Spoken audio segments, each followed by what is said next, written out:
जय Shivray भावनू part 2 मध्ये तुमचं स्वागत आहे. तिथलं शूट आवरलं आणि रस्त्यात येताना म्हणलं की लस्सी पिऊया. बिर्याणी खाऊन जरा तोंड भाजालत, लस्सी पिलो, एक नंबर लागालती. तिथनं पुढे आलो आणि विषय हार्ड झाला. मला लई घाण सवय, ती किलोमीटर वाचवायचं असते त्यासाठी ते पायानं चालतेला रूट लावतोय आणि ते धावते रानाबिनातनं कुठने बी रस्ता आणि धावला की रानातला रस्ता. गेलो त्या रस्त्यानं आणि कुठं मध्ये हायवेला पडलो बाहेर. शिव मधनच कुठनं काय हायवे लागला, म्हणलं NH4 ला लागलो का काय, तर ती नवीन काहीतरी हायवे बांधायचा चालू आहे. का हायवे बघितला नव्हता, बघून किती खुश झालाय बघा की. Welcome to Dubai.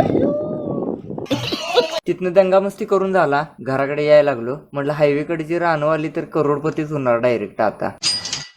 विषय हार्ड. 4:30 वाजता घरात पोहोचलो. तासाभरावरून जिमला गेलो. सगळे पोरं म्हणाल तिथं वडगावात मिरवणूक आहे शिवजयंतीची, ती बघायला जायचं. मग जिम झाल्यावर वडगावला गेलो. खतरनाक विषय हार्ड. नाचून धिंगाणा. कोल्हापूरकरासने डॉल्बी असला म्हणजे सगळं झालंय बघा. घर दार अन्न पाणी काही नसलं तरी बी चालतंय, पण डॉल्बी पाहिजे.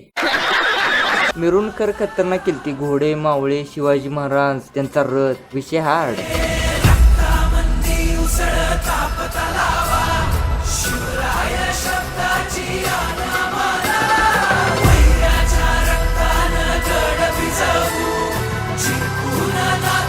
त्याच्या दुसऱ्या दिवशी कुत्र्यांची, म्हशीची, उंटांची शर्त्या पण ठेवलेल्या. ते पुढल्या पार्ट मध्ये, त्यासाठी लाईक आणि फॉलो करा.